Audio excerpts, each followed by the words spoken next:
Hello viewers, আমি দেবাশিস ইতিহাস চর্চার ক্লাসে তোমাদের স্বাগত জানাই। জাস্ট কয়েকদিন আগে এবছরের WBCS প্রিলিমিনারি রেজাল্ট আউট হয়েছে। তোমরা নিশ্চয়ই খেয়াল করেছো যে বিগত বছরগুলোর তুলনায় এবছর প্রিলিমিনারির কাট অফ ছিল যথেষ্ট হাই। তো এ থেকে কি বোঝা যাচ্ছে যে যত সময় গড়াচ্ছে BCS এর কম্পিটিশন কিন্তু তত বাড়ছে।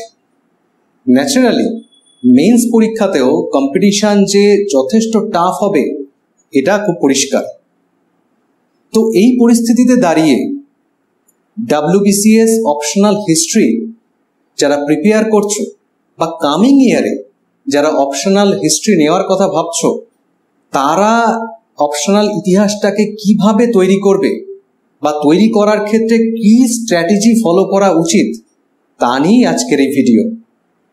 দেখো, প্রথমেই যেটা খেয়াল করার যে WBCS অপশনাল যে সাবজেক্টসগুলো আছে তার মধ্যে আর্টস বেস সাবজেক্টগুলোর মধ্যে হিস্ট্রি ও অ্যানথ্রোপোলজি যথেষ্ট পপুলার। অর্থাৎ কমার্স বা সায়েন্স ব্যাকগ্রাউন্ডের ছেলেমেয়েরাও কিন্তু অনেক সময় হিস্ট্রি বা অ্যানথ্রোপোলজিকে প্রেফার করে।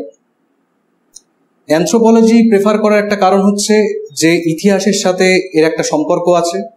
তো ইতিহাস যেহেতু প্রিলি এবং মেনে পড়তে হয়, তাই অপশনাল হিসেবে অ্যানথ্রোপোলজিটা পড়তে বেশ সুবিধা হয়। আর এর চেয়েও বেশি পপুলার হচ্ছে হিস্ট্রি সাবজেক্টটা।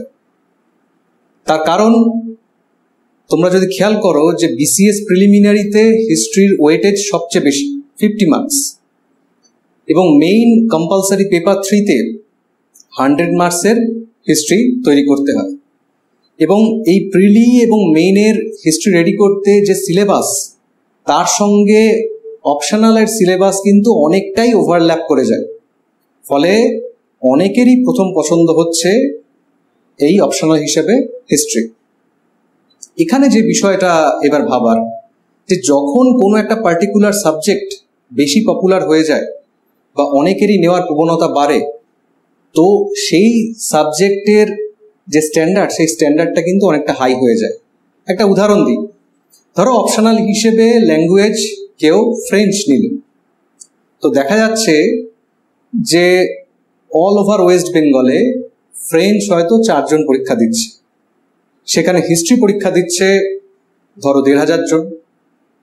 তো খুব কমন সেন্স কি বলে যে যে সাবজেক্টে বেশি সংখ্যক ক্যান্ডিডেটরা অ্যাপিয়ার করবে সেই সাবজেক্টের যে আনসার রাইটিং এর ইভালুয়েশন টুল সেটা কিন্তু অনেকটাই স্ট্যান্ডার্ড মেনটেন করবে।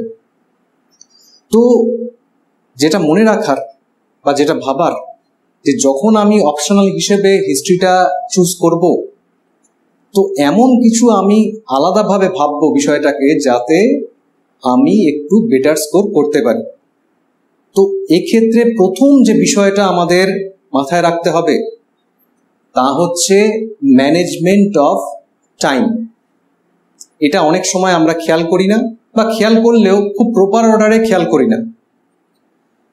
বিশেষ করে যখন ডেসক্রিপটিভ আনসার রাইটিং এর ব্যাপার আসে, তখন টাইম ম্যানেজমেন্টটা যদি ঠিকঠাক না হয়, তাহলে দেখা গেছে যে আমার সবগুলো প্রশ্ন কমন পড়া সত্ত্বেও সময়ের শেষে আমি হয়তো একটা বা দুটো উত্তর ছেড়ে আসতে বাধ্য হয়েছে।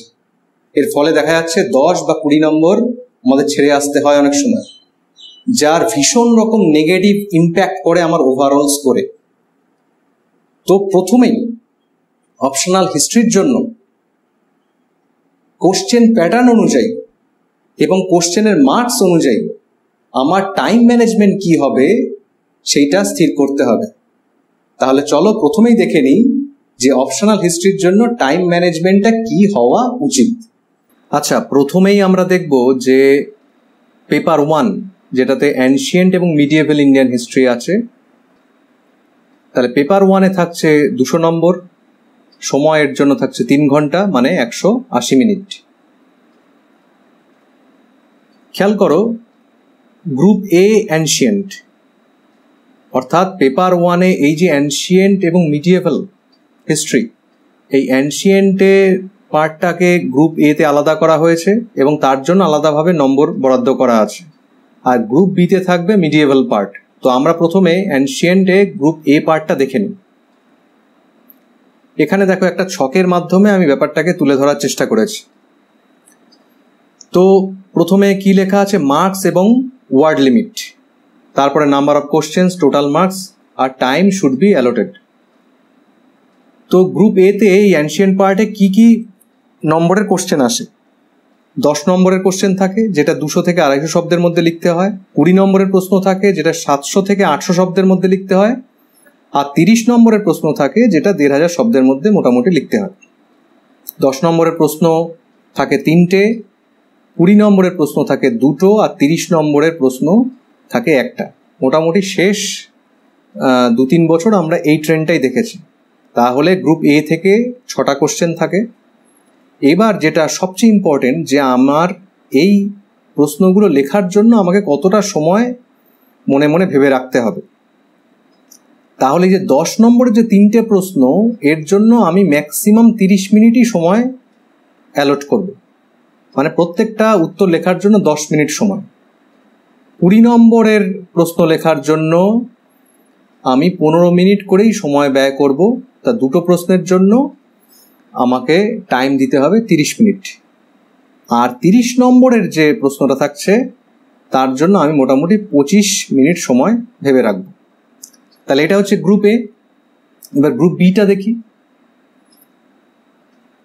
গ্রুপ বি হচ্ছে মিডিয়েভাল ইন্ডিয়া, এবং গ্রুপ এর মতনই গ্রুপ বিতে একই ফরম্যাটে কোশ্চেন থাকে, 10, 20, 30, এবং 10 নম্বর 3টে, 20 নম্বর 2টো, 30 নম্বর 1টা, মানে এখানেও 6টা প্রশ্ন।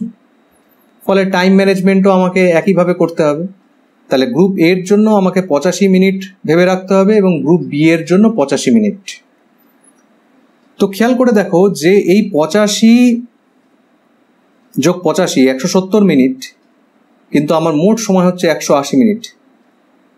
তো তোমরা জানো যে পরীক্ষাতে একদম 100% যে সময়, সেটাই কিন্তু লিখে ব্যয় করা যায় না। উত্তর লিখে যে কোনো কম্পিটিটিভ পরীক্ষাই বলো বা যে কোনো পরীক্ষাই হোক, তাতে অন্য কিছু ফর্মালিটিস থাকে, কিছু কিছু জায়গায় সইয়ের ব্যাপার থাকে, বিভিন্ন রেজিস্টারের সিগনেচারের ব্যাপার থাকে, রোল নাম্বার লিখতে হয়, এবং প্রশ্ন পাওয়ার সঙ্গে সঙ্গেই আমি উত্তর লিখতে পারবো এরকমও ব্যাপার না।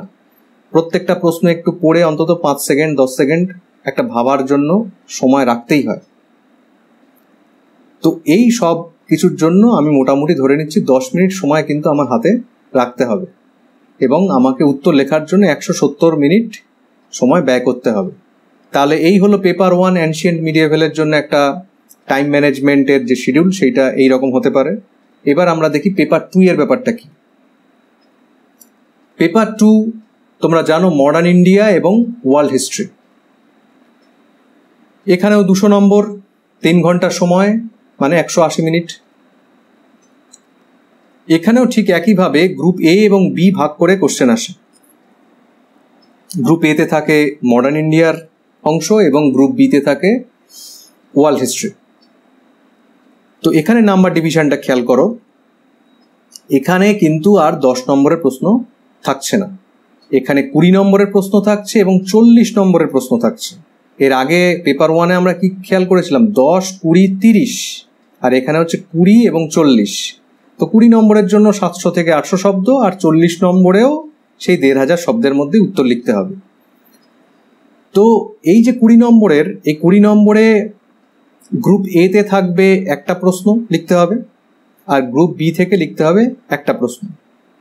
তো 20 নম্বরের জন্য আমরা সময় কত বেঁধে দিয়েছিলাম, যে 15 মিনিট সময়। এখানেও ঠিক তাই, 15 মিনিটের মধ্যেই কিন্তু আমাকে একটা 20 নম্বরের প্রশ্নের উত্তর শেষ করতে হবে।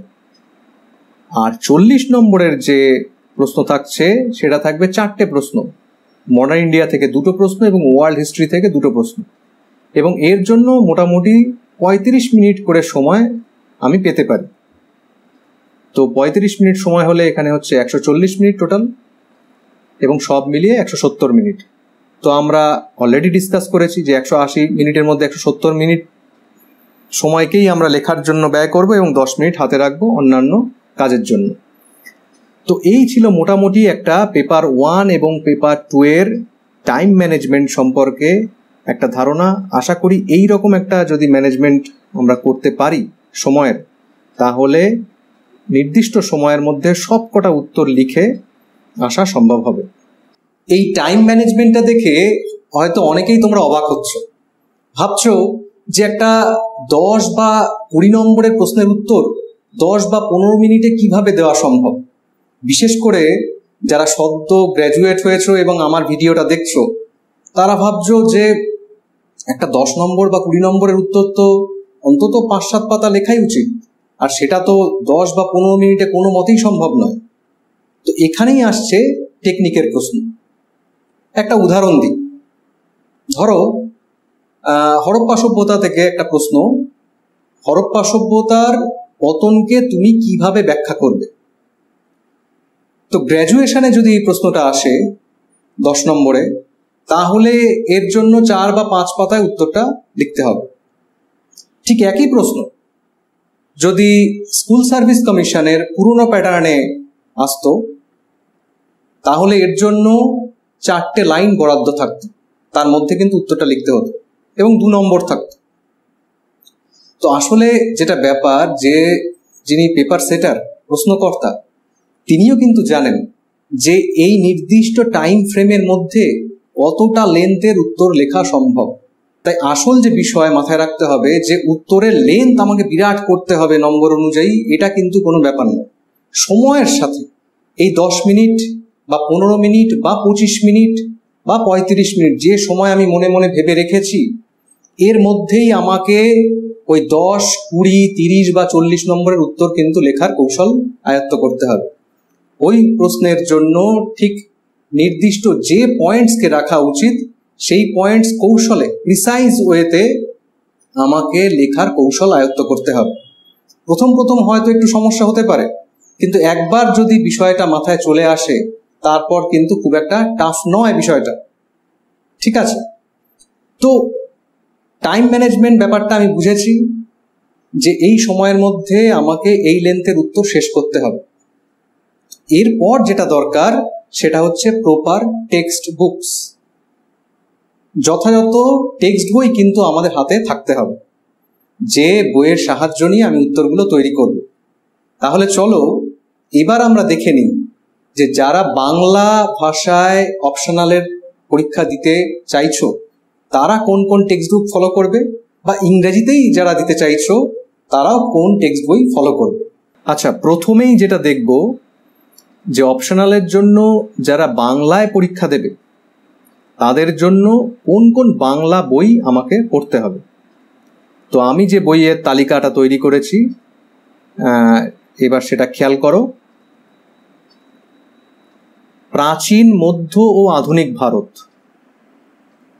অর্থাৎ সম্পূর্ণ ভারতবর্ষের ইতিহাস এই দুজন রাইটারের বইতে কভার করা আছে। প্রভাতাংশু মাইতির বই এবং জীবন মুখোপাধ্যায়ের বই।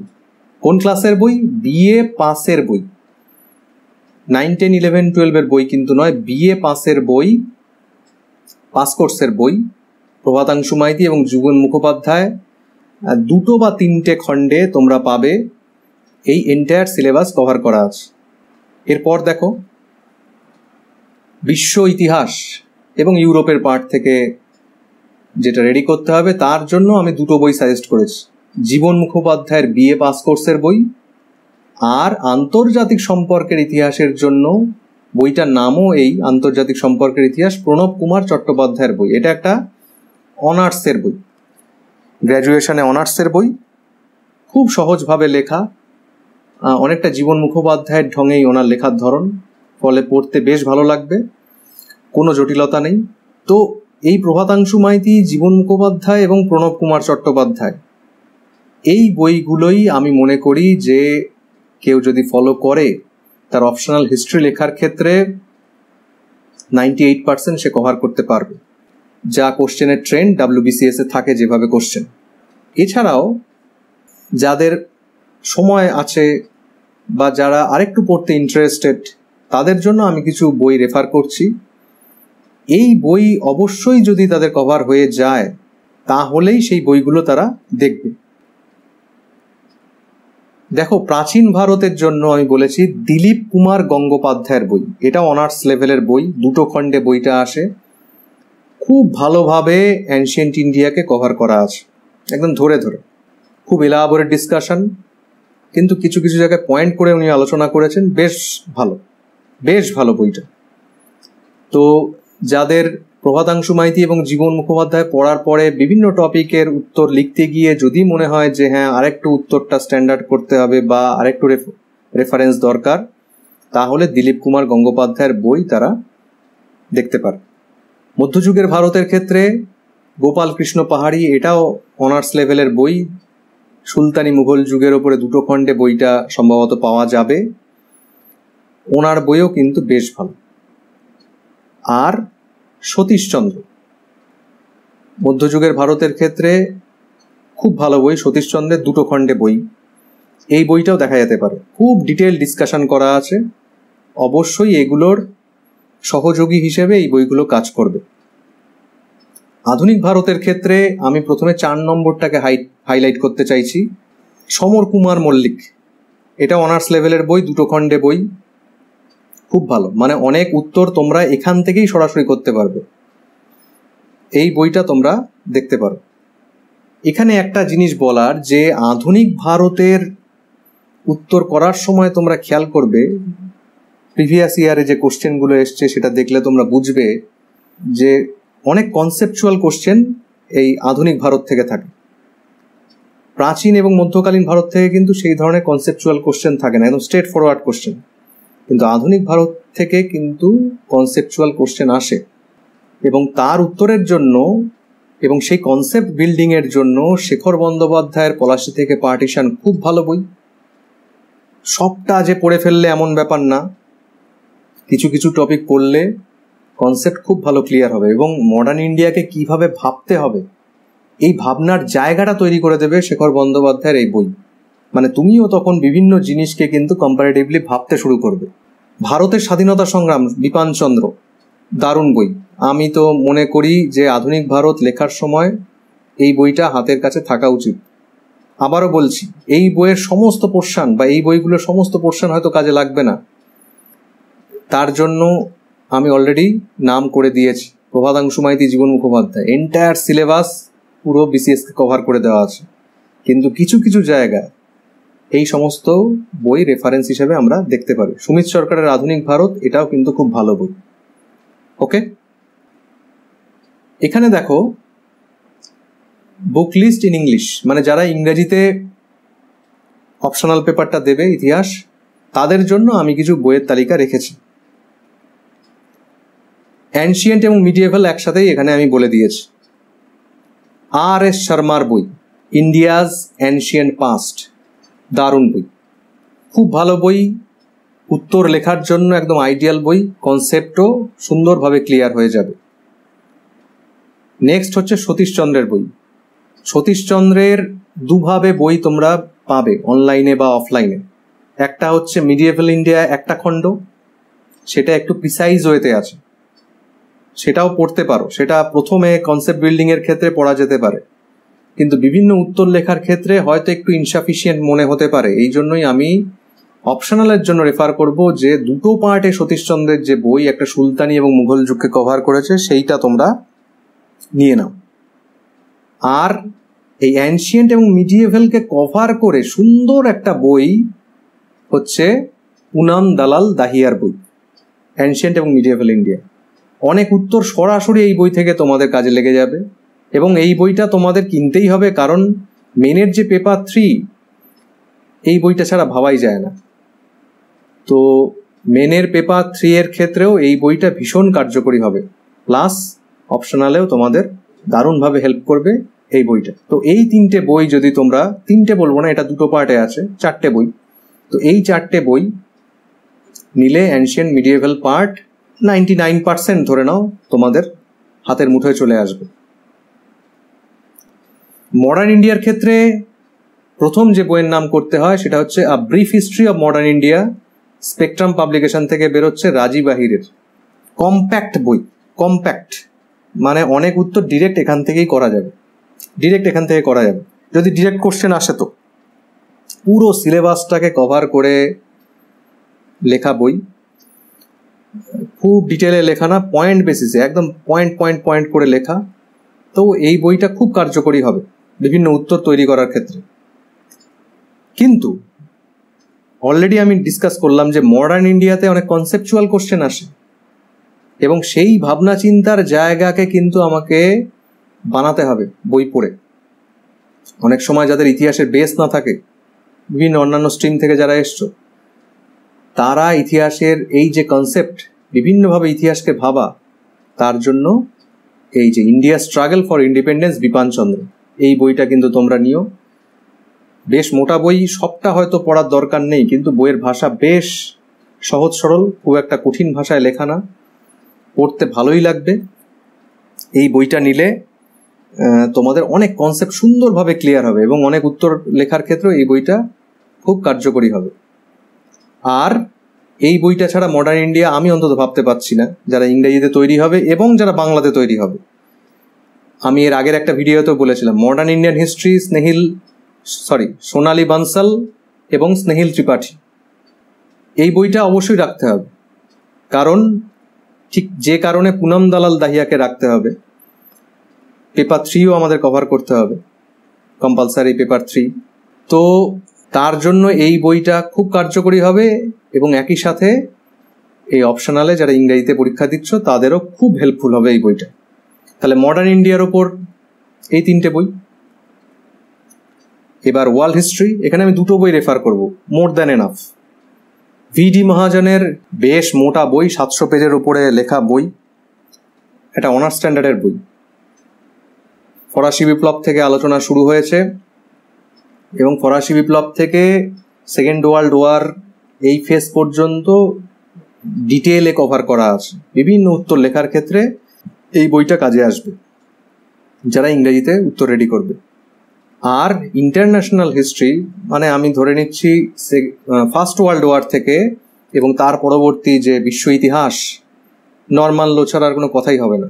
Mastering modern world history, Norman Lowe, excellent book, একদম টু দ্য পয়েন্ট লেখা আছে। তাহলে ইংরাজি বুক লিস্ট যারা খেয়াল করছো তারা দেখলে অ্যানশিয়েন্ট এবং মিডিয়েভেলের জন্য আমরা এই 3টে বইকে ভাবতে পারছি, মডার্ন ইন্ডিয়ার জন্য এই 3টে বই, এবং ওয়ার্ল্ড হিস্ট্রির জন্য এই 2টো বই, ব্যাস যথেষ্ট। এরপরেও যদি কারো ফার্দার রিডিংয়ের ইচ্ছা হয় বা আরেকটু ইনফরমেশনের দরকার হয়, আমি আর 2-1টা বই সাজেস্ট করে রাখছি।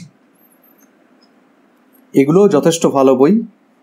অ্যানশিয়েন্ট পার্টের জন্য a history of ancient and early medieval India, afford যারা করতে পারবে, উপেন্দ্র সিং এর এই বইটা তারা অবশ্যই কিনে রেখো, অবশ্যই কিনে রেখো। কিনলেই বুঝবে যে এটা একটা ট্রেজার জেম, হ্যাঁ, অ্যানশিয়েন্ট ইন্ডিয়ার ওপর। মানে এত সুন্দর ছবি মানচিত্র করে দেওয়া আছে যে বইয়ের প্রতিটা পেজ পড়তে এবং দেখতেও ভালো লাগবে। বিভিন্ন জায়গায় কনসেপ্ট, অ্যানশিয়েন্ট ইন্ডিয়ার ওপর কনসেপ্ট ক্লিয়ার করার ক্ষেত্রে এই বইটা দারুণ। তো এটা অ্যাজ এ রেফারেন্স আমরা রাখতেই পারি। এবং অনেক সময় দেখা যায় যে উপেন্দ্র সিংকে সরাসরি কোট করে কোশ্চেন আসে, এমন না যে উপেন্দ্র সিংকে কোট করে কোশ্চেন এসছে মানেই আমাকে উপেন্দ্র সিংই পড়তে হবে, সেরকম কোনো ব্যাপার না। কিন্তু এই বইটা দেখা যেতে পারে যারা অ্যাফোর্ড করতে পারবে। পুরো একদম এই বইটা ধরলাম পুরো পড়ে ফেললাম, এই বইটা ধরলাম পুরো পড়ে ফেললাম, এরকম কোনো ব্যাপার না। কিন্তু কিছু কিছু টপিক অবশ্যই দেখা যেতেই পারে। নেক্সট হচ্ছে from Plassey to partition and after, এটা লেটেস্ট এডিশন শেখর বন্দ্যোপাধ্যায়ের। আমি অলরেডি ওনার বইয়ের কথা বললাম, ইংরেজিতে যারা পড়বে তারাও এই বইটা দেখতে পারো। আর মডার্ন ইন্ডিয়া সুমিত সরকার, এই কটা বইও কিন্তু যথেষ্ট ভালো বই, পাশাপাশি রাখা যেতে পারে যদি সম্ভব হয় এগুলোর পরে। তো এই ছিল মোটামুটি তোমাদের বাংলা এবং ইংরেজিতে অপশনালের জন্য ইতিহাসের বুক লিস্ট। তাহলে টাইম ম্যানেজমেন্ট সম্পর্কে আমাদের একটা ধারণা তৈরি হয়েছে, টেক্সট বইয়ের লিস্টও আমরা পেয়ে গেছি। এর পরের যে স্ট্র্যাটেজি হওয়া উচিত তা হচ্ছে প্রিভিয়াস ইয়ার কোশ্চেন্সকে অ্যানালিসিস করা। দেখো, হিস্ট্রি কিন্তু মোটামুটি একটা স্ট্যাটিক সাবজেক্ট, খুব বেশি পরিবর্তন ইতিহাসে হয় না, যেমন ধরো ইকোনমিক্সে হয়। তো 5 বা 7 বা 10 বছরের কোশ্চেন্স নিয়ে যদি আমরা খুব থরলি অ্যানালিসিস করি, তাহলে কি ধরনের কোশ্চেন আসে তার একটা ট্রেন্ড আমাদের কাছে পরিষ্কার হয়ে যাবে।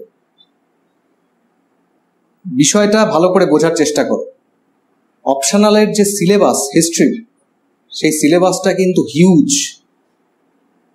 শুধু ইন্ডিয়ান হিস্ট্রি একটা বিশাল সিলেবাস, তার সঙ্গে ওয়ার্ল্ড হিস্ট্রি, ফলে সম্পূর্ণ সিলেবাস খুব খুঁটিয়ে সমস্ত বিষয় মাথায় নিয়ে পরীক্ষা দেওয়া কিন্তু অলমোস্ট ইম্পসিবল। তো সেখানে আমাকে খুব কৌশলী হতে হবে, খুব পরিকল্পনা মাফিক পদক্ষেপ ফেলতে হবে, এবং এর জন্য কোশ্চেন অ্যানালিসিস করা ভীষণ ভীষণ দরকার। এই কোশ্চেন অ্যানালিসিস করার ক্ষেত্রে দুটো জিনিস হাতের কাছে রাখতে হবে, এক হচ্ছে সিলেবাস এবং প্রিভিয়াস ইয়ারের কোশ্চেনটা। খেয়াল করে দেখবে, যেমন আমি একটা উদাহরণ দিই, দেখা গেছে যে সাহিত্যিক উপাদান যদি এবছর আসে, পরের বছর হয়তো প্রত্নতাত্ত্বিক উপাদান থেকে প্রশ্ন আসছে ওই একই সেকশনে। আবার ধরো ওয়ার্ল্ড হিস্ট্রিতে দেখা গেছে যে ফরাসি বিপ্লবের সামাজিক কারণ আসছে, তো পরের বার ফিলোসফারদের রোল আসছে। তো এই রকম ঘুরিয়ে অল্টারনেটিভ ইয়ারে কিন্তু কোশ্চেন রিপিট হচ্ছে, হুবহু রিপিট হচ্ছে।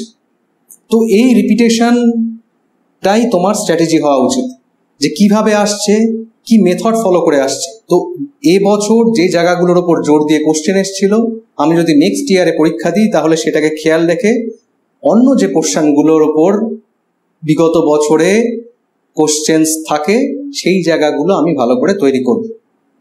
এটা খুব একটা কঠিন কাজ নয়, একটু মাইনিউটলি যদি আমরা খেয়াল করি এটা আমাদের কাছে খুব ক্লিয়ার হয়ে যাবে। তো এই প্রিভিয়াস ইয়ার কোশ্চেন্স অ্যানালিসিস করে একটা স্ট্র্যাটেজি কিন্তু তৈরি করতে হবে, এবং সেই স্ট্র্যাটেজি অনুযায়ী এবার আমাকে উত্তর রেডি করতে হবে ওই সময়ের মধ্যে, যে সময় বা টাইম ফ্রেম আমরা আইডিয়া নিয়েছি সেই টাইম ফ্রেমের মধ্যে, যাতে আমরা উত্তরটা শেষ করতে পারি। তাহলে শেষ কাজ কি হবে, যে টাইম ম্যানেজমেন্ট সম্পর্কে আমরা ধারণা নিয়েছি, টেক্সট বই আমাদের হাতে এসে গেছে, প্রিভিয়াস ইয়ার কোশ্চেন দেখে আমরা ট্রেন্ড বুঝতে শিখে গেছি। এবার হচ্ছে অপশনালের জন্য নির্দিষ্ট খাতা তৈরি করো এবং প্রিসাইজ ওয়েতে উত্তর লিখতে শুরু করো। এটা যতটা আমি সহজে বলে ফেললাম, অতটা হয়তো ইজি নাও হতে পারে প্রথম দিকে, কারণ অ্যানশিয়েন্টে একটা বিশেষ অ্যাপ্রোচ থাকে। মিডিয়েভাল এবং মডার্ন ইন্ডিয়ান হিস্ট্রি লেখার ক্ষেত্রেও একটু অ্যাপ্রোচ চেঞ্জ হয়ে যায়। আর দেখা গেছে যে মডার্ন ইন্ডিয়ার যে কোশ্চেনগুলো আসে সেটা কিন্তু অনেকটাই কনসেপচুয়াল কোশ্চেন আসে। তো এই কনসেপচুয়াল কোশ্চেন লেখার ক্ষেত্রে আমাকে কি অ্যাপ্রোচে লিখতে হবে সেই কৌশলটাও কিন্তু আয়ত্ত করার দরকার আছে। তো এইটাও একটা ডিটেল আলোচনার ব্যাপার। নেক্সট কোনো ভিডিওতে আমি কোশ্চেন তোমরা কিভাবে লিখবে, বিভিন্ন এরিয়ার কোশ্চেন ধরে, অ্যানশিয়েন্ট, মিডিয়েভাল, মডার্ন, বিভিন্ন এরিয়ার কোশ্চেন ধরে আমি আলোচনা করার চেষ্টা করব, যাতে তোমরা একটা পরিষ্কার আইডিয়া তৈরি করতে পারো এবং সেই আইডিয়া নিয়ে তোমরা নিজেদের মতন উত্তর তৈরি করতে পারো। তাহলে কিন্তু দেখবে যে কারো মুখাপেক্ষী তোমাদের হতে হবে না, কোনো বাজারি নোটস তোমাদের কিনতে হবে না, তোমরা স্বাবলম্বী হয়ে, এবং এতে তোমাদের কনফিডেন্সও অনেক গেইন করবে। এবং দেখা যাবে কি যে বাজারি নোট হয়তো 100 জন 200 জন পড়ছে একই নোট, তোমার নোটস একটু সেপারেট হয়ে যাবে যদি তুমি নিজে তৈরি করো। ওকে, তাহলে দেখা হচ্ছে নেক্সট ভিডিওতে। বাই।